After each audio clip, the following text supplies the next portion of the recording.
Şu anda durumu yoğun bakımda.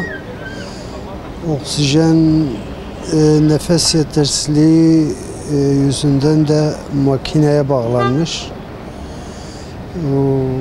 Durumu yatırdığımızdan bu yana durumu biraz daha gerilemiş.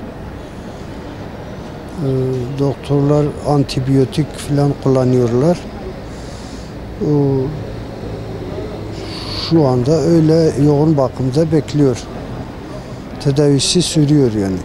Doktorlar pek umut vermiyorlar. Yani şu anda zaten hastalığı da ağırdır. Bir de enfeksiyon kapmış, beyin zarı iltihabı olmuş. Ondan dolayı daha da ağırlaşmış. Şu anda tedavisi de devam ediyor o şekilde. Ve bütün Müslümanlardan da kardeşim için dua bekliyoruz. Şu anda durumu kritiktir.